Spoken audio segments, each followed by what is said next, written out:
Students, अब हम जो बात करने जा रहे हैं वो बात करने जा रहे हैं डिस्कवरीज की। किसके डिस्कवरीज की? ग्रोथ रेगुलेटर्स के।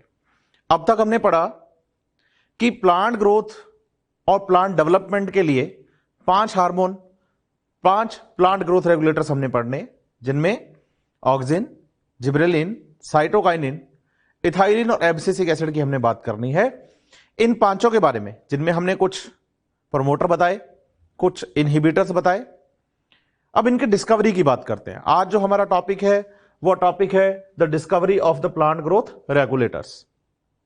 सबसे पहली चीज, जो ग्रोथ रेगुलेटर्स हैं, इनकी जो डिस्कवरी है वो एक एक्सीडेंटल थी या आप कहिए कोइंसिडेंस था कि साइंटिस्ट करने कुछ और जा रहे थे एक्सपेरिमेंट्स में, लेकिन डिस्कवरी साइमल्टेनियसली साथ साथ किसकी हो गई? ग्रोथ रेगुलेटर्स की। तो सबसे पहली लाइन हम यही पढ़ रहे हैं। Interestingly, the discovery of the each five major group of the PGR have been accidental. तो इनकी जो डिस्कवरी है वो एक्सीडेंटल डिस्कवरीज है। सबसे पहले बात जो हम करने जा रहे हैं डिस्कवरीज में, वो हम बात करने जा रहे हैं ऑक्सिन की डिस्कवरी की। ऑक्सिन की डिस्कवरी की। ग्रोथ प्रमोटर में पढ़ा हमने इसको, रेगुलेटर के अंदर हमने दो चीजें बताई, एक प्रमोटर दूसरा इनहिबिटर। तो अभी हम जो बात करने जा रहे हैं वो ऑक्सिन की डिस्कवरी की बात करने जा रहे हैं, और ऑक्सिन एक ग्रोथ प्रमोटर है। All this started with the observation of the Charles Darwin and his son Francis Darwin when they observe that the coleoptile of the canary grass respond to the unilateral illumination by growing toward the light source, means phototropism। कहने का मतलब यहां यह है कि Charles Darwin और Francis Darwin जो थे, उन्होंने स्टडी की किसकी? फोटोट्रोपिज्म की। फोटोट्रोपिज्म का मतलब प्लांट का लाइट की तरफ अट्रैक्ट होना। हम छोटी क्लासेस से पढ़ते आ रहे हैं कि प्लांट्स जो होते हैं वो लाइट की तरफ मुड़ जाते हैं। जैसे कि एक प्लांट है, ये फर्स्ट डायग्राम जो ए प्लांट आप देख रहे हैं, ये मान लीजिए कि जैसे कैनरी ग्रास की बात कर रहे हैं। हालांकि ये सीडलिंग चल तो रहा है प्लांट का, लेकिन ये कैनरी ग्रास का ही हो ऐसा जरूरी थोड़ी है। हम एक एग्जांपल लेके चल रहे हैं कि एक सीडलिंग है या कोई प्लांट है, जब उस पर एक साइड से लाइट गिराई जाएगी तो वो लाइट वाली तरफ मुड़ जाएगा। इसे हम फोटोट्रोपिज्म कहेंगे। इसका मतलब ये स्टडी किसकी है? फोटोट्रोपिज्म की। लेकिन जब डिस्कवरी की बात आती है ऑक्सिन के, तो ऑक्सिन के डिस्कवरी के लिए हम क्रेडिट देते हैं एफडब्ल्यू वेंट नाम के साइंटिस्ट को। उन्होंने क्या किया? After a series of the experiment, it was concluded that the tip of the coleoptile was site of the transmittable influence। Transmittable का मतलब हो गया एक जगह से केमिकल दूसरी जगह जा रहा है। that caused the bending of the entire coleoptile, कि पूरा coleoptile जो है वो लाइट की तरफ मुड़ रहा है। वो एक ट्रांसमिटेबल इंफ्लुएंस मींस किसी ट्रांसफर होने वाले केमिकल की वजह से हो रहा है। वो केमिकल आज तो हम नाम से पढ़ रहे हैं कि हम ऑक्सिन की डिस्कवरी पढ़ रहे हैं, तो हमें पता है कि वो ऑक्सिन की वजह से हो रहा है। Auxin was isolated by FW Went from the tip of coleoptile of the oat seedling. अब फोटोट्रोपिज्म की बात चल रही है। फोटोट्रोपिज्म प्लांट्स में होता है, ऑक्सिन की वजह से हो रहा है कि प्लांट लाइट की तरफ मुड़ गए। ठीक है बात। दूसरा जो एक्सपेरिमेंट है, अब हमने कह रहे हैं ना after a series of the experiments, तो पहला तो सिंपल है कि लाइट की तरफ बेंड होना। जो बी डायग्राम है वो ये शो करता है कि हमने टिप को हटा दिया, प्लांट के सीडलिंग के टिप को क्या कर दिया? हटा दिया। क्या अब ये प्लांट लाइट की तरफ मुड़ा? नहीं मुड़ा। तो एक बात तो क्लियर हो गई कि जो आप कह रहे हैं कि यूनिलेटरल इल्यूमिनेशन है लाइट की तरफ, यूनिलेटरल मतलब एक तरफ, लाइट की तरफ मुड़ना, इल्यूमिनेशन जो हो रहा है प्लांट का, ग्रोथ जो हो रही है, जो सीडलिंग एंटायर सीडलिंग लाइट की तरफ मुड़ रहा है, वो अब नहीं मुड़ रहा।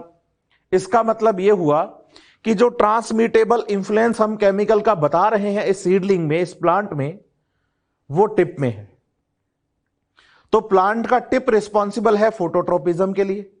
टिप नहीं है तो प्लांट लाइट की तरफ मुड़ नहीं रहा, मींस वो केमिकल जिसे कि हम आज ऑक्सिन के नाम से जानते हैं, वो केमिकल प्लांट के टिप में सिंथेसाइज हो रहा है। फिर सीरीज ऑफ एक्सपेरिमेंट्स की बात है, ये तो दो डायग्राम बने।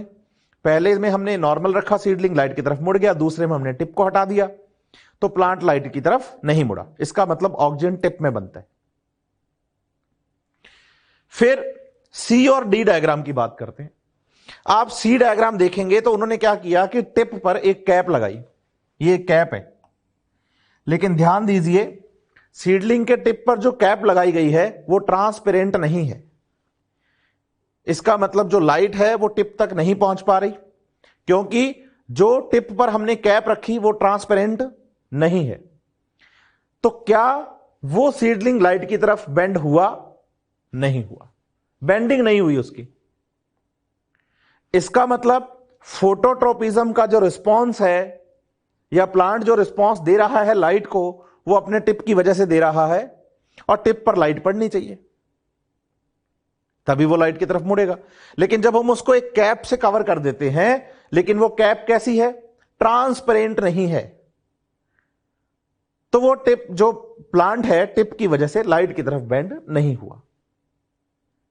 फिर नेक्स्ट टाइम उन्होंने क्या किया, टिप पर कैप रखी, लेकिन ध्यान दीजिए ये कैप ट्रांसपेरेंट थी, ट्रांसपेरेंट कैप थी, तो लाइट मिली टिप को। तो प्लांट ने फोटोट्रोपिज्म या यूनिलेटरल इल्यूमिनेशन शो किया। टिप को लाइट मिलना कंपलसरी है, टिप पर वो केमिकल बनेगा और उस केमिकल की वजह से प्लांट में बेंडिंग होगी, और उसे हम किस नाम से जानते हैं आज?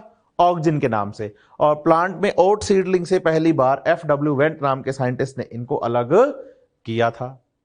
अब ध्यान दीजिए, अगर तो आपके पास नई एडिशन की NCERT है तो उसमें तो ये कैप आपको ट्रांसपेरेंट दिख जाएगी, ऐसा ही डायग्राम है। लेकिन अगर आप ओल्ड NCERT या पुरानी NCERT पढ़ रहे हैं, 2020 से पहले का कोई भी ईयर है आपके पास NCERT का, और NCERT आप पुराने साल की आपके पास है, तो प्लीज ध्यान दीजिएगा, शायद उसमें आपको ये जो टिप पर कैप रखी गई वो सेम ही, इधर भी डार्क ग्रीन और इधर भी डार्क ग्रीन दिखा दी गई है। लेकिन नई NCERT में ये चेंज होकर आया है कि जो कैप है वो दिखा दी गई है आपको ट्रांसपेरेंट, लेकिन पुरानी NCERT में सीधा जो कैप इधर है वही कैप इधर है। तो प्लीज आप कंफ्यूज मत होइएगा, आप उस कैप को याद रखिएगा कि वो ट्रांसपेरेंट कैप है। दूसरी चीज, इस फिगर में आपको ब्लू कलर की शेड दिख रहा है सीडलिंग के चारों तरफ, इसका कुछ भी ना बुक्स में दिया हुआ है ना ही यहां NCERT ने कुछ लिखा है, तो आप इस डायग्राम को देखकर ऐसे भी कंफ्यूज मत होइएगा कि इस ब्लू शेड का भी कोई मतलब है क्या। तो यहां ब्लू शेड सिर्फ डायग्राम में ऐसा है, इसलिए NCERT का एज इट इज फिगर में आपको पढ़ा रहा हूं। तो इस एक्सपेरिमेंट की सीरीज 1 2 3 4 हम डायग्राम पढ़ रहे हैं, इससे हमें पता चला कि फोटोट्रोपिज्म के लिए या प्लांट का लाइट की तरफ मुड़ना, उसके लिए जो केमिकल है ऑक्सिन, वो प्लांट के टिप में बनता है, एक चीज। दूसरा, हम ये भी कह रहे हैं कि जो एंटायर सीडलिंग है वो मुड़ जाता है, एंटायर सीडलिंग, सिर्फ टिप नहीं, एंटायर सीडलिंग मुड़ रहा है, पूरा सीडलिंग मुड़ रहा है। किस तरफ? प्लांट की तरफ। इसका मतलब यह हुआ कि जो केमिकल्स टिप में बनते हैं, जो ऑक्सिजन टिप में बनते हैं, वो प्लांट के पीछे की तरफ, लेटरल पार्ट्स की तरफ क्या कर दिए जाते हैं? ट्रांसपोर्ट करवाए जाते हैं, क्योंकि हमने बोला है ना ट्रांसमिटेबल इन्फ्लुएंस। तो इसका मतलब ऑक्सिजन टिप में बनता है और लेटरल पार्ट्स की तरफ ट्रांसपोर्ट हो जाता है। टिप में बनेगा और लेटरल पार्ट्स की तरफ क्या हो जाएगा? मूव करेगा। तो प्लांट का जो डार्क वाला रीजन होगा, डार्क वाला रीजन, उस तरफ ग्रोथ ज्यादा, लाइट वाले रीजन में ग्रोथ कम, इसलिए प्लांट क्या हो रहा है? लाइट की तरफ बेंड हो रहा है। मतलब इस हिस्से में ग्रोथ ज्यादा हो रही है और जो ये लाइट वाला पार्ट है इसमें ग्रोथ कम हो रही है, इसलिए प्लांट लाइट की तरफ बेंड हो रहा है। अब बात यह आती है कि डार्क वाले पार्ट ने ग्रोथ ज्यादा की, लाइट वाले पार्ट ने ग्रोथ कम की, इसलिए ये प्लांट लाइट की तरफ क्या हो गया है? बेंड हो गया है। ऐसा कैसे? ये लाइट के इन्फ्लुएंस से ही हुआ है, लाइट की वजह से ही हुआ है। जब लाइट इस प्लांट पर गिरेगी तो टिप में जो ऑक्सिजन बनेगा, टिप में जो ऑक्सिजन बनेगा, उस ऑक्सिजन का जो ट्रांसपोर्ट है इस लाइट की वजह से डार्क वाले रीजन में ज्यादा होगा और लाइट वाले रीजन में ऑक्सिजन का ट्रांसपोर्ट कम होगा। Means transportation of the oxygen, क्योंकि हम ट्रांसमिटेबल इंफ्लुएंस कह रहे हैं उस केमिकल की वजह से। टिप में बनेगा ऑक्सिजन, लेटरल पार्ट्स की तरफ चलेगा, लेकिन लाइट वाले रीजन में कम आएगा और डार्क वाले रीजन में ज्यादा जाएगा। तो ग्रोथ कौन से रीजन में ज्यादा होगी? सीडलिंग के डार्क वाले रीजन में ग्रोथ ज्यादा होगी, क्योंकि ऑक्सीजन का ट्रांसपोर्टेशन डार्क रीजन में ज्यादा ड्यू टू लाइट। लाइट वहां प्रमोट करेगा ऑक्सीजन को कि डार्क रीजन में जाइए आप, तो डार्क रीजन में ऑक्सीजन ज्यादा जाएगा, लाइट रीजन में ऑक्सीजन कम जाएगा। इसलिए लाइट रीजन में ग्रोथ कम और डार्क रीजन में ग्रोथ ज्यादा। तो जिधर ग्रोथ ज्यादा तो अपने आप को बैलेंस करने के लिए प्लांट किस तरफ मुड़ जाएगा? लाइट की तरफ बेंड हो जाएगा, और इसे हम फोटोट्रोपिज्म कहेंगे। तो स्टडी आप फोटोट्रोपिज्म की कर रहे हैं, लेकिन इफेक्ट आपको ऑक्सीजन का पता चल रहा है। उस केमिकल को हमने फ्यूचर में ऑक्सीजन बोला है। और ऑक्सीजन को प्लांट से ओट सीडलिंग से पहली बार एफडब्ल्यू वेंट ने आइसोलेट किया, डिस्कवर किया। चलिए, ये तो बात हुई ऑक्सीजन के डिस्कवरी की। अब हम जो बात करने जा रहे हैं वो हम जिब्रेलिन की डिस्कवरी की बात करने जा रहे हैं। जिब्रेलिन भी एक ग्रोथ प्रमोटर है, और इस ग्रोथ प्रमोटर की डिस्कवरी एक फंगस से हुई थी जिसका नाम है जिब्रेला फ्यूजिकोराई। जिब्रेला फ्यूजिकोराई एक फंगस है जिससे जिब्रेलिन को डिस्कवर किया गया। देखिए, डिस्कवरी फंगस से हुई है, लेकिन इसका मतलब यह बिल्कुल भी नहीं है कि प्लांट में नेचुरली जिब्रेलिन नहीं बनता है, लेकिन पहली बार डिस्कवर यह फंगस से हुआ था। और फंगस का नाम जिब्रेला फ्यूजिकोराई था, इसलिए शायद इस केमिकल का नाम भी हमने जिब्रेलिन ही दे दिया, ग्रोथ प्रमोटर का नाम भी हमने जिब्रेलिन ही दे दिया है उस फंगस के जीनस के बेसिस पर। जापान के अंदर दो साइंटिस्ट, याबूता और कुरुसोवा, कुरुसोवा नाम के साइंटिस्ट आपको लिखकर दिए गए हैं यहां पर, 1926 में उन्होंने इसकी डिजीज की, मतलब इसकी डिस्कवरी की थी। किसकी? जिब्रेलिन की। हुआ क्या कि राइस प्लांट, किसी फार्मर के खेत में राइस प्लांट है, उन राइस प्लांट्स में ग्रोथ तो बहुत अच्छी हो रही थी, ग्रोथ तो बहुत अच्छी कर रहे थे सीडलिंग, लेकिन उनमें फ्लावरिंग नहीं हुई थी। इस डिजीज को बैकने डिजीज नाम दिया गया था, फुलिश सीडलिंग नाम दिया गया था। और जब इस राइस प्लांट की स्टडी की गई तो पाया गया कि इस राइस प्लांट की लीव्स पर एक फंगस था जिब्रेला फ्यूजिकोराई। अब उनको लगा कि हो ना हो, इस फंगस की वजह से इस प्लांट के अंदर अनकंट्रोल्ड ग्रोथ हुई है, ज्यादा ग्रोथ हुई है, जिस वजह से इस प्लांट में फ्लावरिंग नहीं हो पाई। तो जब उन्होंने इस फंगस को वहां से अलग किया, इस फंगस के प्योर एक्सट्रैक्ट को एक नॉर्मल राइस प्लांट पर डाला, तो जो नॉर्मल राइस प्लांट था उसमें भी ये काम स्टार्ट हो गया, उसने भी फुलिश सीडलिंग डिजीज को शो किया। इसका मतलब क्या हो गया कि फंगस ने ही वो केमिकल प्लांट पर सिक्रीट किया था, जिसकी वजह से उस प्लांट में ग्रोथ हुई ज्यादा, फ्लावरिंग हो नहीं पाई। हमने कह दिया कि ये प्लांट बीमार है। तो वो इंफेक्शन किसका था? जिब्रेला फ्यूजिकोराई का। और उसने ज्यादा क्या सिक्रीट कर दिया था प्लांट पर? जिब्रेलिन। तो पहली बार जिब्रेलिन की डिस्कवरी फंगस से हुई है, लेकिन नेचुरली प्लांट में भी जिब्रेलिन बनता है। प्लांट जिब्रेलिन उतना ही बनाएगा जितना उसके लिए जरूरी हो। The bakanae foolish seedling disease of the rice seedling was caused by a fungal pathogen Gibrella fujicorae. E. Kurosawa in 1926 reported the appearance of symptoms of the disease in rice seedling when they were treated with the sterile filtrate. मतलब सिर्फ और सिर्फ क्या था? Fungus का ही filtrate था, pure filtrate था, उसमें कुछ और नहीं था। Sterile filtrate of the fungus, the active substances were later identify as the gibberellic acid. तो जिब्रेलिन की डिस्कवरी एक फंगस से हुई है। फंगस का नाम जिब्रेला फ्यूजिकोराई। कहां पर? जापान में। डिजीज का नाम बैकने डिजीज, या फिर हम कह रहे हैं फुलिश सीडलिंग। इसी सीक्वेंस में हम बात कर रहे हैं साइटोकाइनिन की डिस्कवरी की। तो साइटोकाइनिन की डिस्कवरी की बात करें तो साइंटिस्ट हमें याद करने हैं एफ स्कूक। सिर्फ डिस्कवरीज की बात चल रही है। F Skoog and his co-workers observe that the form of internode segment of the tobacco stem, the callus, a mass of undifferentiated cells, proliferated only if, in addition to oxygen, the nutrition medium was supplemented with one of the following, इनमें से कोई भी एक, जैसे कि extract of the vesicular tissues, या yeast extract, या coconut milk और DNA. Skoog and Miller later identify and crystallize the cytokinin, promoting activity, cytokinesis promoting activity substance that the term kinetin. इसको समझिए कि मान लीजिए मेरे पास एक टिश्यू कल्चर है, इसमें किसी भी प्लांट की एक सेल को मैंने रखा और फिर उसके बाद इसने डिवीजन किया टिश्यू कल्चर में सेल ने और अनडिफरेंशिएटेड सेल्स का एक मास बनाया कैलस। एग्जाम्पल लेके चलते हैं कि इसको टाइम लगा होगा 1 आवर का।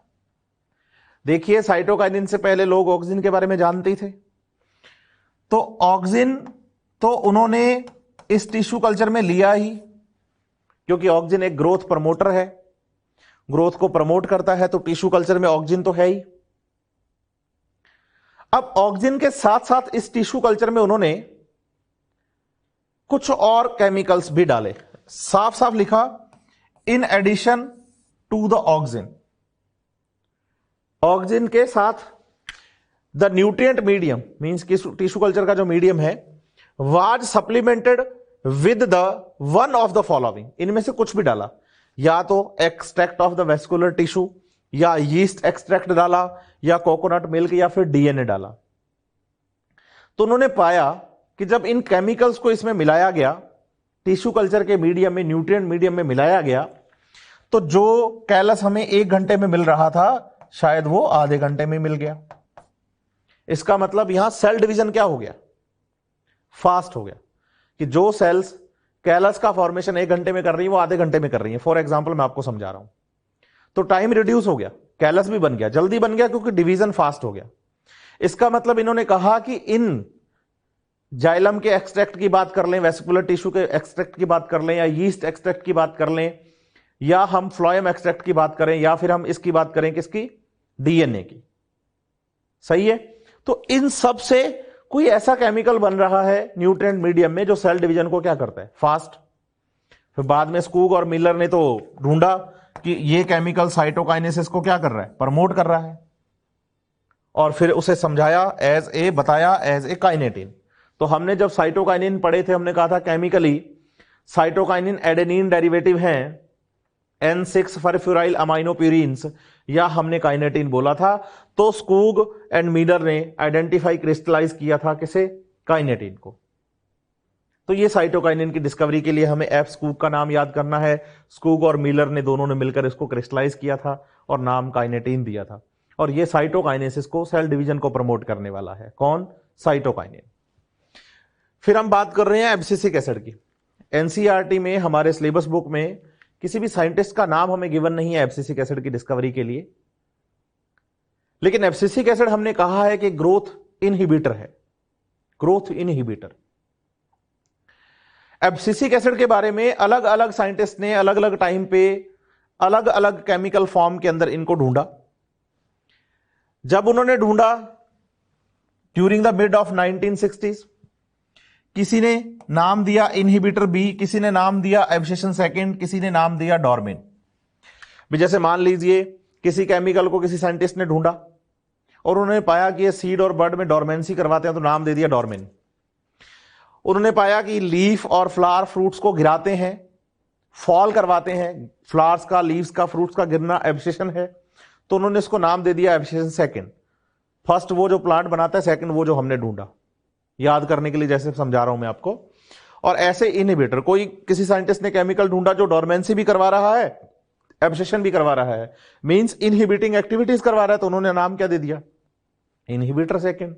लेकिन ये सब जब पता किया गया, केमिकल इन्वेस्टिगेशन हुई, तो पता चला कि सब एक ही हैं, तो इनको नाम क्या दिया गया, एब्सिसिक एसिड। इनका ग्रुप हो गया एब्सिसिक एसिड, कि भाई एब्सिसिक एसिड इनहिबिटर की तरह काम करता है और नेचुरल प्लांट्स में बनता है, क्योंकि प्लांट्स में ढूंढे गए ये। तो during the mid of 1960s 3 independent researches, कह रहा हूं अलग अलग, reported the purification and the chemical characterization of the 3 different kind of inhibitors, inhibitor B, abscission second and dormant. Later all the 3 were proved to be chemically identical, एक जैसे ही है, तो group में रख दिया गया। कौन से में, एब्सिसिक एसिड में नाम दे दिया गया abscisic acid. It was named abscisic acid, in short AB।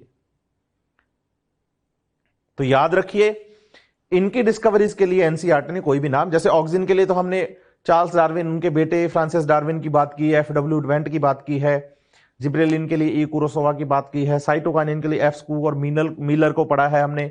लेकिन एब्सिसिक एसिड की डिस्कवरी में किसी भी साइंटिस्ट का नाम हमें एनसीईआरटी में गिवन नहीं है, लेकिन इसके केमिकल नेम अलग अलग हमें 3 गिवन है जो हमें याद करने हैं, inhibitor B, abscisin second and dormin, और केमिकली ये तीनों एक ही हैं। अब बात कर रहे हैं हम इथाइलिन की। इथाइलिन को ढूंढा क्यूजिन नाम के साइंटिस्ट ने। इन्होंने क्या किया कि ऐसे सिंपल करें हम, कच्चे फ्रूट्स के साथ पके हुए फ्रूट्स रखे तो जो फ्रूट कच्चे थे वो भी पक गए। मतलब जैसे एग्जांपल लीजिए आप कि बनाना है वो राइप्ड है और ऑरेंज है अनराइप्ड है, दोनों साथ में रखे तो ऑरेंज पक गए जल्दी। एक तो अकेले ऑरेंज रख के पकाए और दूसरा फ्रूट्स के साथ रख के पकाए, तो फ्रूट्स के साथ रख के पकाए वो जल्दी पक गए। ऐसी बनाना अनराइप है, ऑरेंज राइप है, मतलब कच्चे फ्रूट के साथ पके हुए फ्रूट को रखा या पके हुए फ्रूट के साथ कच्चे फ्रूट को रखा, दोनों का मतलब एक ही है, अल्टीमेटली जो कच्चा फ्रूट है अनराइप है वो पक जाएगा। तो उन्होंने कंक्लूड किया कि हो ना हो जो पके हुए जो राइप फ्रूट हैं उनसे कोई ऐसा केमिकल रिलीज होता है जो अनराइप, कोई ऐसी गैस रिलीज होती है जो अनराइप फ्रूट को भी क्या कर देती है, राइप कर देती है। लेटर वो गैस इथाइलिन बताई गई, C2H4। Cousin confirmed the release of a volatile substance, मतलब गैसेस हो गया, from the ripened orange that hastens the ripening, hastens means increase करना, बढ़ाना, the ripening of the stored unripe banana। तो जो पके हुए ऑरेंज थे उन्होंने कच्चे बनाना को क्या कर दिया, अनराइप बनाना को भी राइप कर दिया। Later this volatile substance was identify as ethylene, a gaseous PGR. तो ये इथाइलिन की डिस्कवरी। तो टोटल हमने 5 हार्मोन्स की डिस्कवरी के बारे में पढ़ा। ये अलग से ही आपको पैराग्राफ आपकी एनसीईआरटी में मिलेगा, टॉपिक अलग से आपको अपने स्टडी पैकेज मॉड्यूल के अंदर मिलेगा, आप अच्छे से पढ़िएगा। अब हम बात करते हैं सबसे पहले ऑक्सिन्स की, कि ऑक्सिन्स वास्तव में है क्या और प्लांट में इनके क्या क्या काम है, क्या क्या फिजियोलॉजिकल इफेक्ट्स हैं। तो पहले हम ऑक्सिन की बात करेंगे। पहले हमने ग्रोथ रेगुलेटर्स पढ़े, 5 नाम पढ़े, केमिकली उनका क्या क्या नाम है वो पढ़ा, फिर हमने उनके डिस्कवरीज के बारे में बात की। अब हम बात करेंगे कि auxins, gibberellins, cytokinin, ethylene, abscisic acid ये प्लांट्स में काम क्या करते हैं। तो हम इनके अब इफेक्ट पढ़ने वाले हैं प्लांट पर। जो टर्म है ऑक्सिन वो एक ग्रीक वर्ड ऑक्सिन से ली गई है जिसका मतलब है ग्रो करना, और ग्रो मतलब प्लांट ग्रोथ रेगुलेटर्स में ये ग्रोथ प्रमोटर है, ग्रोथ करवाते हैं प्लांट्स की। Biosynthesis of auxin occurs by the tryptophan, एक अमाइनो एसिड है जिससे कि ये बनता है। बायोसिंथेसिस मतलब सेल के अंदर बन रहा है ट्रिप्टोफैन नाम के अमाइनो एसिड से, in the presence of zinc ion. तो याद करिए मिनरल्स जब हमने पढ़े तो मिनरल्स में जब हम मिनरल्स के फंक्शंस पढ़ रहे थे तो हमने ये बात पढ़ी थी कि जिंक आयंस आर रिस्पॉन्सिबल या helpful for the synthesis of auxin. Zinc के फंक्शंस में हमने ये बात पढ़ी थी। टाइप्स ऑफ ऑक्सिन की अगर हम बात करें तो नेचुरल है और सिंथेटिक है। नेचुरल जो प्लांट में नेचुरली सिंथेसाइज होते हैं, और सिंथेटिक कौन से हो गए, जो कि लेबोरेटरीज में बनाए गए। नेचुरल में याद करिए IAA या IBA, इंडोल एसिटिक एसिड और इंडोल ब्यूटारिक एसिड। हमने जब ऑक्सिन्स के बारे में पढ़ना स्टार्ट किया था इंट्रोडक्शन में पीजीआर्स के, तो हमने कहा था कि ऑक्सिन्स केमिकली इंडोल एसिड्स होते हैं।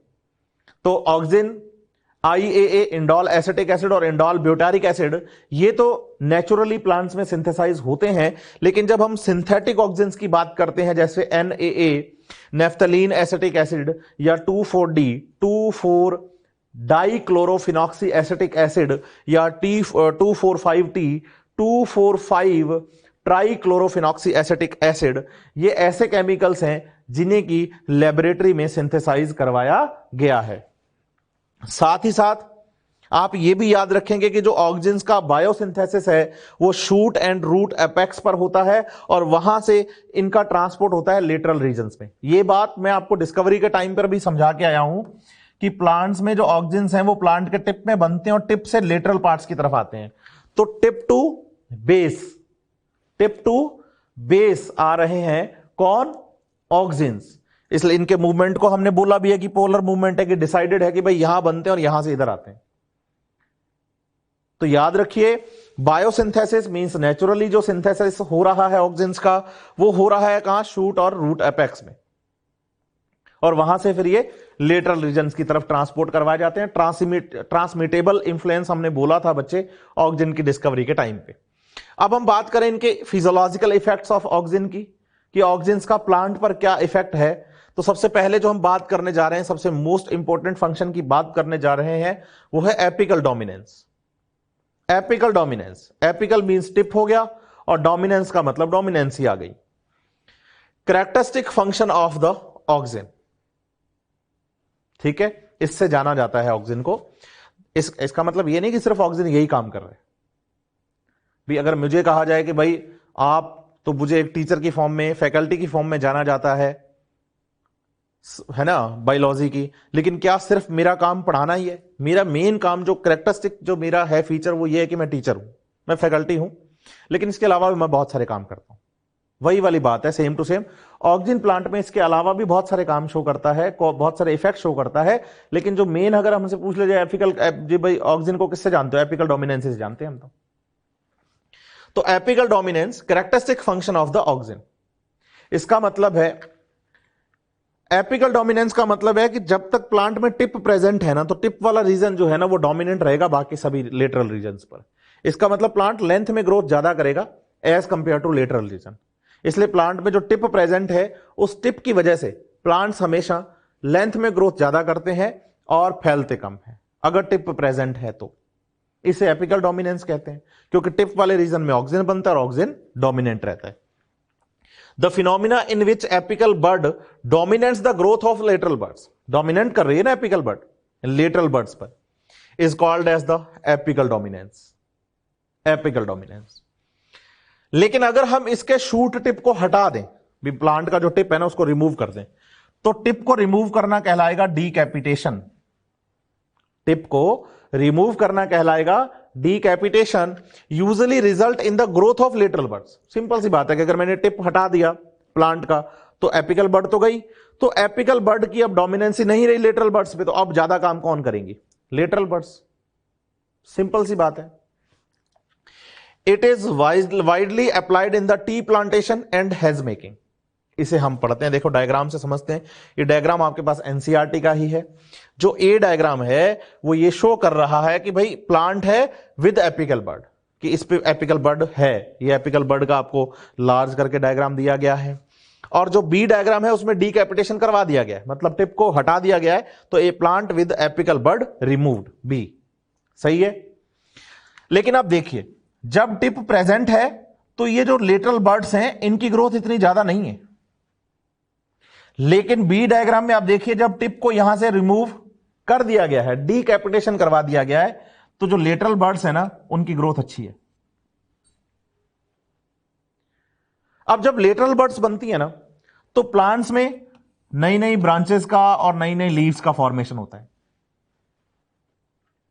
सही है। अब वो कह रहे हैं कि जो डीकैपिटेशन है, मतलब टिप का हटाना जो है, widely applied in the tea plantation. सबसे पहली बात तो ये कि टी प्लांट में हमारे लिए, अगर हम कहें कि प्रोडक्शन में अगर देखा जाए टी प्लांट में हमारे लिए यूजफुल स्ट्रक्चर कौन सी है प्लांट की, तो हम कहते हैं लीव्स। और लीव्स किस पे लगती हैं? ब्रांचेस पे। तो टी प्लांट में अगर हम टिप हटाएंगे तो लेटरल बर्ड्स ज्यादा बनेंगी, ब्रांचेस का फॉर्मेशन ज्यादा होगा, लीव्स का प्रोडक्शन ज्यादा होगा। इसलिए डीकैपिटेशन टी प्लांटेशन के लिए अच्छा है। दूसरा, हेज मेकिंग। आप बहुत बार किसी गार्डन में गए हो, शहर के अंदर सिटीज में गार्डन होते ही हैं, मैक्सिमम टाइम हम देखते हैं, तो उन गार्डन्स में जो प्लेइंग एरिया, मतलब जहां ग्रास लगी हुई है, ग्रीन एरिया जो है, उसके जो किनारे होते हैं, किनारों पर बहुत सारे प्लांट्स लगे होते हैं जो एक दूसरे में बिल्कुल उलझे हुए हैं और एक बाड़ की तरह काम करते हैं, हेज बनाते हैं वहां पर। तो उन प्लांट्स को आप देखेंगे तो उनकी कटिंग की जाती है टाइमली। वहां का जो गार्डनर है वो हमेशा उनको काटता है, डीकैपिटेशन कर देता है, उन प्लांट्स के टिप्स को हटा देता है, जिससे कि उनमें ब्रांचेस इतनी ज्यादा बन जाती है कि एक दूसरे में उलझ के वहां पर एक डेंस हेज का फॉर्मेशन कर देती है। तो टिप को काटना, प्रूनिंग कहते हैं इसे। टिप को काटना टिप है प्लांट का, डीकैपिटेशन करवाना है, लेकिन लेटरल बर्ड्स की ग्रोथ यहां बढ़ेगी, जो कि काम आ रही है आपके हेज मेकिंग में और टी प्लांटेशन में। तो एपिकल डोमिनेंस है कि अगर प्लांट में टिप प्रेजेंट है तो लेटरल बड ज्यादा अच्छे से ग्रोथ नहीं कर पाती हैं, उनकी ग्रोथ को ये उन पर डोमिनेंट रहता है एपिकल बड। लेकिन एपिकल बड को अगर रिमूव कर दिया जाए, डीकैपिटेशन करवा दिया जाए, तो प्लांट में लेटरल बर्ड्स मींस नई नई ब्रांचेस और लीव्स का फॉर्मेशन इंक्रीज हो जाता है। ये पहला इफेक्ट हुआ ऑक्सिन का। दूसरी हम बात कर रहे हैं कि auxin cell division and cell enlargement means cell elongation को इंक्रीज करता है।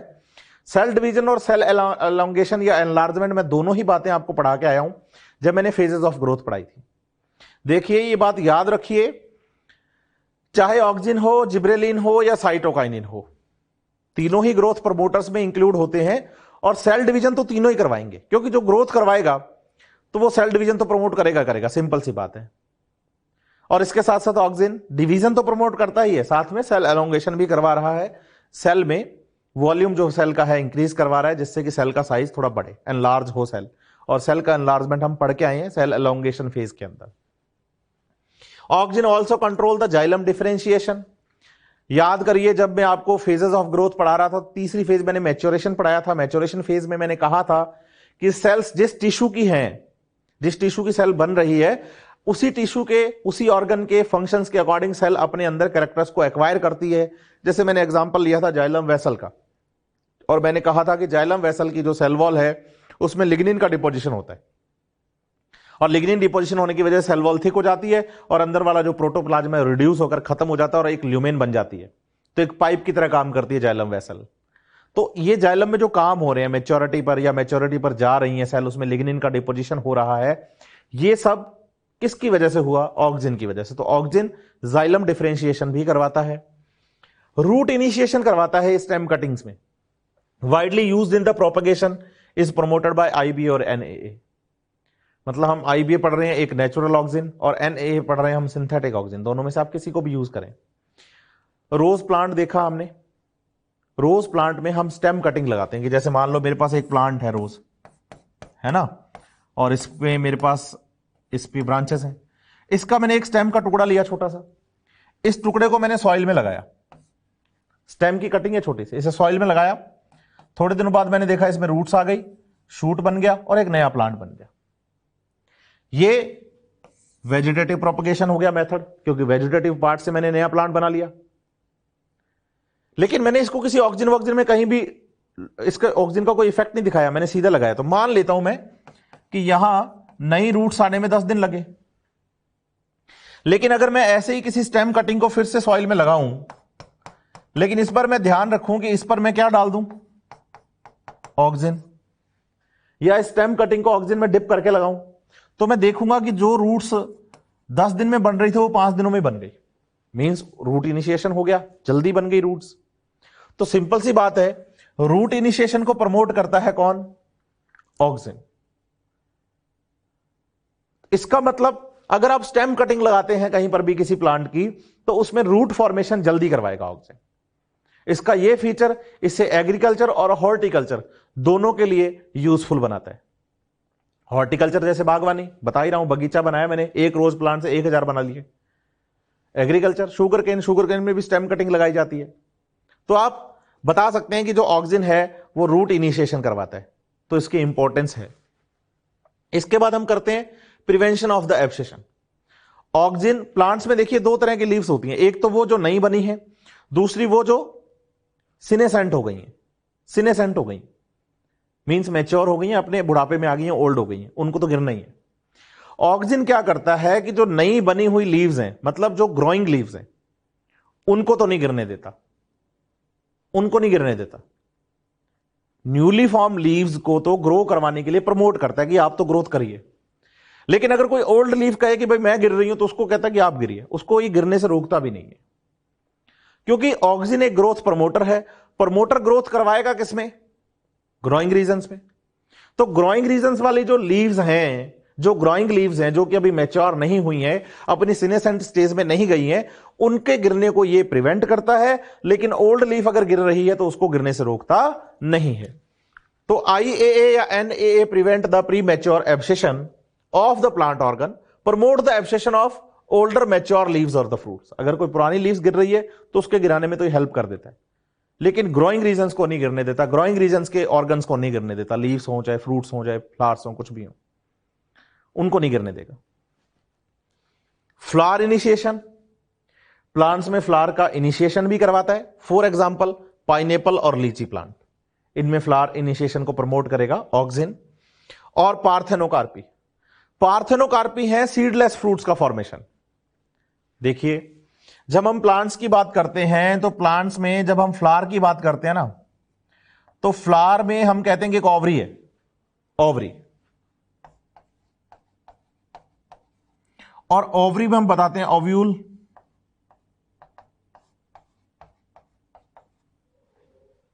ठीक है, जब प्लांट के स्टिग्मा वाले रीजन पर, इस फ्लावर के स्टिग्मा वाले रीजन पे आके पोलन ग्रेन गिरता है, पोलन ट्यूब बनती है, फर्टिलाइजेशन होता है, मेल गैमेट और फीमेल गैमेट आपस में जुड़ते हैं, तो इसे हम कहते हैं फर्टिलाइजेशन। फर्टिलाइजेशन हुआ, ओव्यूल में जो एग सेल थी उसके साथ पोलन ग्रेन में से निकलकर एक मेल गैमेट जाकर फ्यूज होता है, एग सेल और मेल गैमेट आपस में फ्यूज होकर जाइगोट का फॉर्मेशन करते हैं, जिससे आगे एम्ब्रियो बनेगा।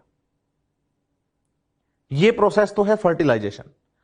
आफ्टर फर्टिलाइजेशन क्या होता है कि जब ये मैच्योरिटी की तरफ चलते हैं तो ओवरी जो है ये तो फॉर्मेशन कर देती है फ्रूट का, और जो ओव्यूल है वो फॉर्मेशन कर देता है सीड का। तो ओवरी में ओव्यूल है फ्लावर के अंदर, तो इसका मतलब फ्रूट में सीड है।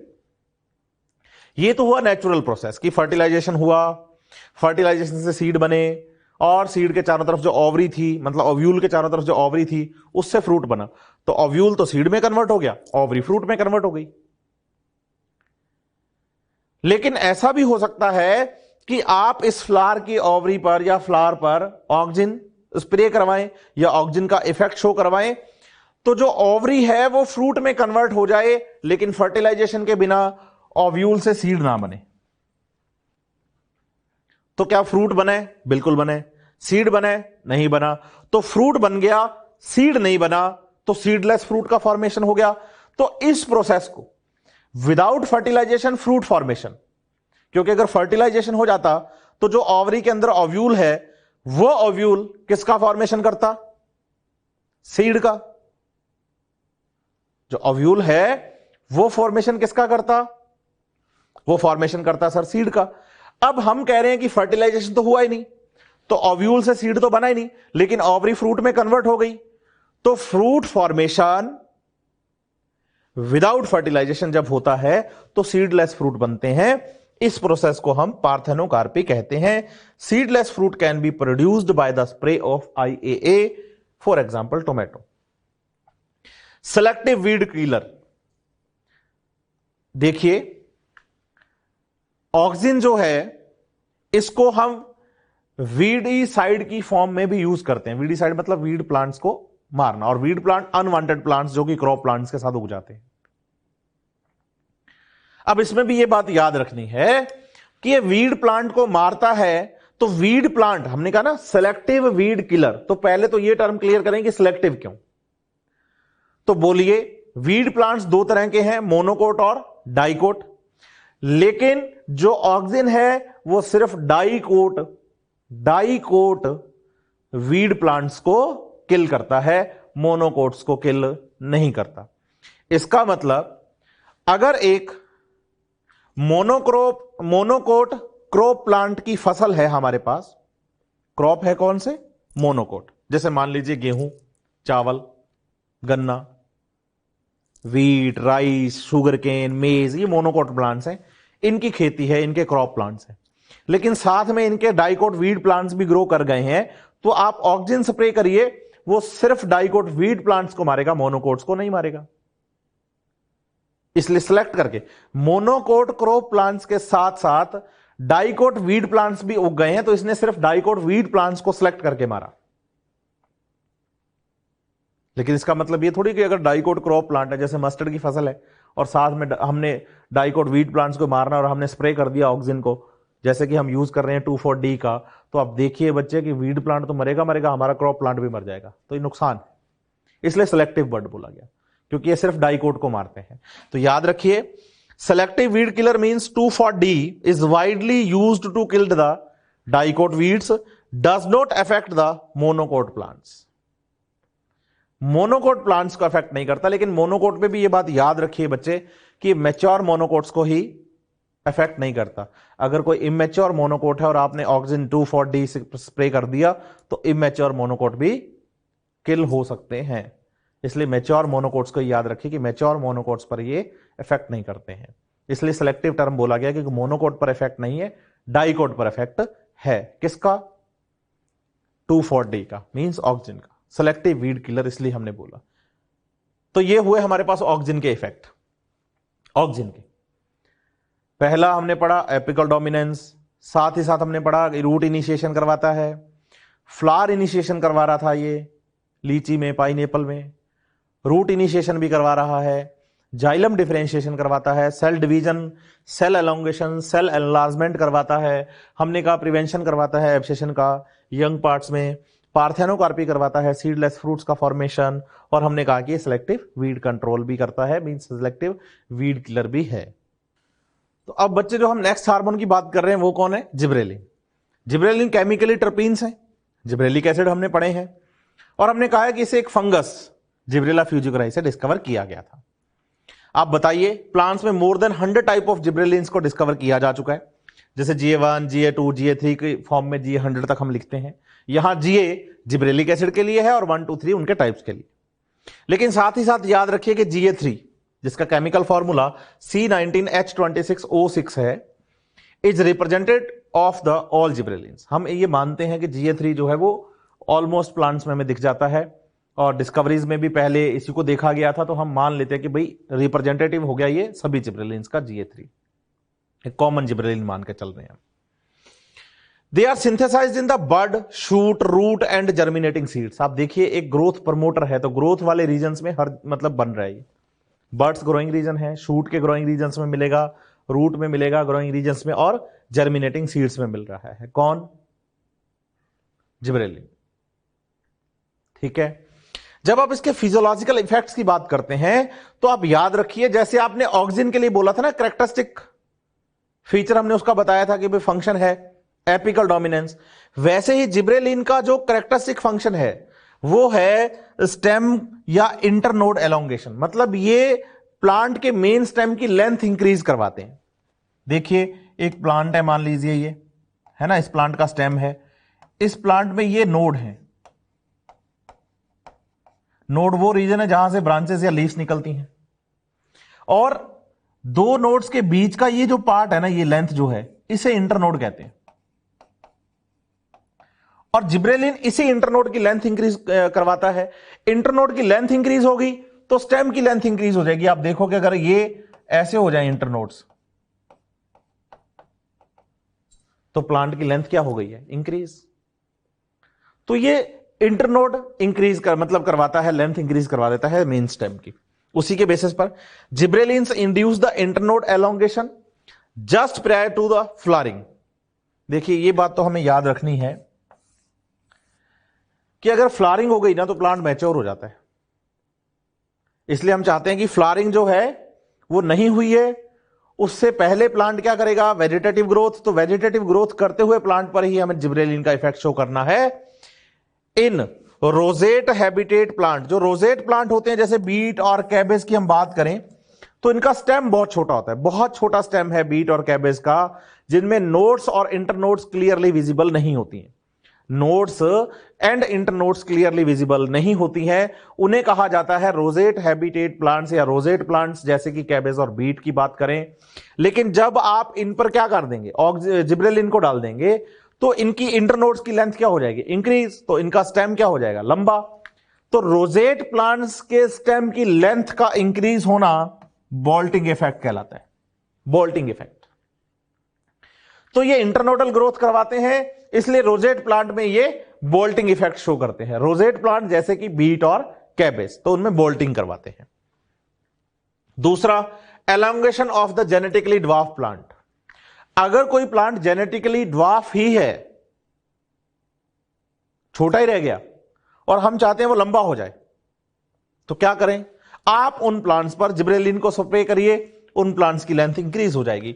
तो when gibberellins are applied on the dwarf maize और the pisum, plant then they become tall. Pisum में जैसे पायसम सटाइवम की मटर की बात कर लो आप, तो अगर छोटा रह गया है प्लांट, ड्वार्फ रह गया है प्लांट, लेंथ इंक्रीज नहीं की है उसने अच्छे से, तो आप उस पर जिब्रेलिन अप्लाई करिए, उसकी लेंथ इंक्रीज हो जाएगी। सीड जर्मिनेशन करवाते हैं जिब्रेलिन। हमने कहा ना जर्मिनेटिंग सीड्स जो होते हैं जर्मिनेशन करवाते हैं, सीड जर्मिनेशन के टाइम पे जिब्रेलिन का सिंथेसिस होता है उनके अंदर। तो सीड जर्मिनेशन का मतलब है कि सीड में जो एम्ब्रियो प्रेजेंट है, एम्ब्रियो जो प्रेजेंट है, उस एम्ब्रियो से रूट और शूट का फॉर्मेशन होना, मतलब प्लांट का फॉर्मेशन होना, प्लांट का बनना। साथ ही साथ क्या होता है कि सीड में स्टोर फूड भी प्रेजेंट है, जो कि वो एम्ब्रियो अपने डेवलपमेंट के टाइम पे या अपने जर्मिनेशन के टाइम पे उस न्यूट्रिशन का, उस फूड का यूज करेगा जो कि स्टोर है सीड के अंदर। जब आप उस फूड को यूज करने की बात करते हैं तो उस फूड को डाइजेस्ट करना पड़ता है, तोड़ना पड़ता है, ताकि एम्ब्रियो के सेल्स उसे इजीली यूज कर पाए। वो जो फूड है सीड के अंदर, वो स्टार्च की फॉर्म में हो सकता है, स्टार्च रिच सीड होते हैं। वो प्रोटीन की फॉर्म में हो सकता है, वो लिपिड की फॉर्म में हो सकता है। तो जिब्रेलिन ऐसे एंजाइम्स का सिंथेसिस सीड के अंदर इंक्रीज करवा देता है, जिससे कि उस फूड को तोड़ने वाले एंजाइम्स का अमाउंट बढ़ेगा, तो जो फूड है उसे तोड़कर इजीली एम्ब्रियो की सेल्स यूज कर पाएंगी। अब अगर वो फूड स्टार्च की फॉर्म में है तो एमाइलेज काम करेगा स्टार्च के लिए, लिपिड की फॉर्म में है तो लाइपेजेज काम करेंगे, और अगर प्रोटीन्स की फॉर्म में है तो प्रोटीएजेज काम करेंगे, और एम्ब्रियो अच्छे से क्या कर लेगा, जर्मिनेट हो जाएगा और सीडलिंग का फॉर्मेशन कर पाएगा, शूट और रूट का, प्लूम्यूल और रेडिकल से। प्लूम्यूल और रेडिकल एम्ब्रियो के पार्ट हैं, और फिर रूट शूट बनेगा तो प्लांट का फॉर्मेशन होगा। तो gibberellins induce the synthesis of hydrolysing enzymes. Hydrolysing मतलब हाइड्रोलाइसिस करने वाले, हाइड्रो मींस वाटर की प्रेजेंस में, और lysis means break down, like alpha amylase, lipases, proteases in seed, and these enzymes help in the seed germination by the promoting breakdown of the endosperm। Endosperm में क्या है, food है, किसके लिए, embryo के डेवलपमेंट के लिए, एम्ब्रियो के फॉर्मेशन के लिए, एम्ब्रियो के डेवलपमेंट के लिए, और उससे आगे जर्मिनेशन के लिए क्या प्रेजेंट है, न्यूट्रिशन प्रेजेंट है, फूड प्रेजेंट है। अगर वो स्टार्च की फॉर्म में है तो एमाइलेज, स्टार्च की फॉर्म में है तो एमाइलेज, लिपिड की फॉर्म में है तो लाइपेजेज, और प्रोटीन की फॉर्म में है तो प्रोटीएजेज एंजाइम्स का सिंथेसिस ज्यादा करवा देता है gibberellin. Increase the length of the grape stock as well as elongate and improve the apple fruit. देखिए आपने ग्रेप्स का गुच्छा देखा ना, उसका जो मेन स्टॉक है जिस पर ब्रांचेस हैं और उस पर अंगूर लगे हैं, तो मैं कह रहा हूं कि जो जिब्रेलिन है उसका काम है स्टेम की लेंथ को इंक्रीज करना। तो यही बोल रहे हैं, increase the length of grape stock. Grapes में जो ये स्टेम है, ये जो स्टॉक जिन पर ग्रेप्स को लगना है, उनकी लेंथ को क्या करवाएगा, इंक्रीज। उनकी लेंथ इंक्रीज होगी तो प्रोडक्शन बढ़ेगा, और साथ ही साथ एप्पल के साइज को भी इंप्रूव करवाता है gibberellin. Gibberellic acid GA speed up the malt process. Malt means malting process, so helpful in the briefing industries. पहले तो हम माल्टिंग समझें, फिर हम ब्रीविंग इंडस्ट्रीज की बात करें। ब्रीविंग इंडस्ट्रीज जो लिक्विड ड्रिंक्स बनाती हैं, एल्कोहलिक ड्रिंक्स बनाती हैं, वो इंडस्ट्रीज हो गई। माल्टिंग का मतलब है कि आपके पास कोई मटेरियल, प्लांट मटेरियल प्रेजेंट है, जिसमें क्या प्रेजेंट होगा, स्टार्च, लेकिन आपको अल्कोहल फॉर्मेशन के लिए क्या चाहिए, ग्लूकोज। तो आप उस प्लांट मटेरियल के स्टार्च से ग्लूकोज का फॉर्मेशन करेंगे, तो आप बताइए कि जो स्टार्च है उसे तोड़कर पहले सिंपल फॉर्म माल्टोज में, और फिर माल्टोज से क्या बनाया जाएगा, ग्लूकोज। जब आप बायोमोलिक्यूल्स पढ़ते हैं या पढ़ेंगे या आप पढ़ चुके होंगे, तो आप पाएंगे कि स्टार्च एक पॉलीसैकेराइड है जिसमें बहुत सारी ग्लूकोज यूनिट्स आपस में जुड़ी हुई हैं। जो जिब्रेलिन है वो माल्टिंग करवाता है, मींस स्टार्च को माल्टोज में कन्वर्ट करवाएगा। माल्टोज डाइसैकेराइड है, डाइसैकेराइड मतलब दो दो ग्लूकोज यूनिट जुड़ी हुई है, और फिर माल्टोज से ग्लूकोज बनाना इजी है। तो इसमें तो बहुत सारी ग्लूकोज यूनिट्स हैं, उनको पहले माल्टोज में कन्वर्ट करेगा, फिर माल्टोज से ग्लूकोज बनेगा। और बोलिए स्टार्च का माल्टोज में कन्वर्ट होना ही माल्टिंग प्रोसेस है। तो ये माल्टिंग प्रोसेस को इंक्रीज करता है, जिससे हमें सिंपल फॉर्म मिलती है कार्बोहाइड्रेट की, और उससे फिर अल्कोहल बनाया जा सकता है इजीली। तो ब्रीविंग इंडस्ट्रीज की बात चल रही है कि भाई जो लिक्विड ड्रिंक्स बनाने वाली इंडस्ट्रीज हैं उनमें भी यूज आता है जिब्रेलिन। किस लिए? माल्टिंग प्रोसेस के लिए। Increase the height of sugar cane plant. देखो शुगर केन में काम की चीज है स्टेम, मेन स्टेम ही तो खाते हैं हम, मेन स्टेम से ही तो प्रोडक्शन ले रहे हैं। तो प्लांट में जिब्रेलिन का काम क्या है? जिब्रेलिन का काम है सर स्टेम की लेंथ को इंक्रीज करना। तो आप बताइए कि जो शुगर केन प्लांट है उसके स्टेम की लेंथ को इंक्रीज करके ये अप टू 20 टन पर एकड़ प्रोडक्शन को क्या कर देता है? इंक्रीज कर देता है। तो GA can increase the yield in sugar cane up to 20 ton per acre. Spraying juvenile conifers with gibberellin hastens the maturity period. देखिए जो होते हैं conifers means gymnosperms, plant diversity आपने पढ़ी है या आप पढ़ेंगे तो आप पाएंगे कि जो कॉनिफर्स हैं वो जिम्नोस्पर्म्स हैं। ये इनकी ग्रोथ क्या होती है? स्लो होती है। इनका ग्रोथ पीरियड जो होता है ना वो स्लो होता है। देखो दो पीरियड होते हैं प्लांट्स के अंदर लाइफ साइकिल की अगर हम बात करें, एक तो ग्रोइंग पीरियड होता है, एक मैच्योरिंग पीरियड होता है। तो जिब्रेलिन्स जो हैं वो ग्रोइंग पीरियड को फास्ट कर देते हैं। तो बताइए जो जिम्नोस्पर्म्स हैं, जो कॉनिफर्स हैं, उनका जो ग्रोइंग पीरियड है, मतलब दो पीरियड बता रहा हूं मैं आपको, ग्रोइंग और फिर मैच्योरिंग। तो जो ग्रोइंग सीजन है, ग्रोइंग पीरियड जो उनका है वो बहुत लंबा चलता है। किसमें? जिम्नोस्पर्म्स में, कॉनिफर्स में। तो अगर आपका ग्रोइंग पीरियड लंबा चलेगा तो मैच्योरिंग पीरियड लेट आएगा, इसका मतलब आप में सीड भी लेट आएंगे। तो जिब्रेलिन क्या करेगा? जिब्रेलिन इनके ग्रोइंग पीरियड को फास्ट कर देगा। ग्रोइंग पीरियड फास्ट होगा तो जल्दी मैच्योरिटी आएगी, तो प्लांट में सीड भी जल्दी सेट हो जाएंगे। तो spraying the juvenile conifers with GAs, juvenile मतलब इमेच्योर है, कौन है? कॉनिफर्स जिम्नोस्पर्म्स हैं। हेस्टेंस बढ़ाते हैं, जल्दी ले आते हैं the maturity period, thus leading to the early seed production. तो अगर उनका ग्रोइंग पीरियड फास्ट हो जाएगा तो ग्रोथ जल्दी हो जाएगी, मैच्योरिटी जल्दी आएगी, तो सीड का फॉर्मेशन भी जल्दी हो जाएगा। GA delay the senescence in plants part so the fruit can be left on their tree longer so as to extend the market period by the application of GA। देखिए एक plant में हमने कहा कि हमारे पास एक तो ग्रोइंग पीरियड है और दूसरा मैच्योरिंग पीरियड है। GP growing period, MP maturing period. अगर आपसे पूछा जाए कि भाई जो फ्रूट्स होते हैं प्लांट्स में वो कौन से पीरियड में बनेंगे, तो हम कहते हैं कि मैच्योरिंग पीरियड में बनेंगे। ठीक है। अगर प्लांट का ग्रोइंग पीरियड लंबा चले,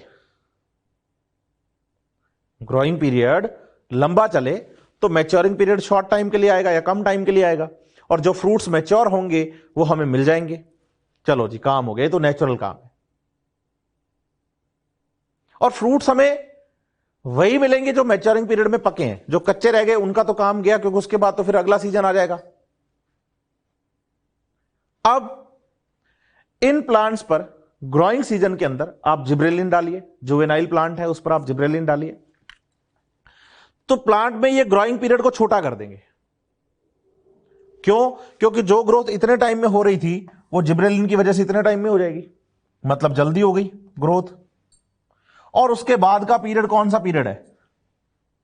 मैच्योरिंग पीरियड है। तो यहां से हमें फ्रूट्स ज्यादा मिलेंगे, क्योंकि मैच्योरिंग पीरियड का टाइम हमने क्या कर दिया है? बढ़ा दिया है। मैच्योरिंग पीरियड के बाद ही तो सीनेसेंस आना है, मैच्योरिंग पीरियड के बाद ही तो सीनेसेंस आना है।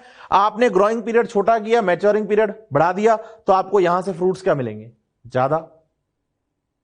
अब जो पकते जा रहे हैं आप उनको तोड़ते जा रहे हैं, जो पकते जा रहे हैं आप उनको तोड़ते जा रहे हैं, तो बार बार फ्रूट मिल रहे हैं आपको मैच्योरिंग पीरियड में, और इसके बाद प्लांट किस में जाएगा? सीनेसेंस में।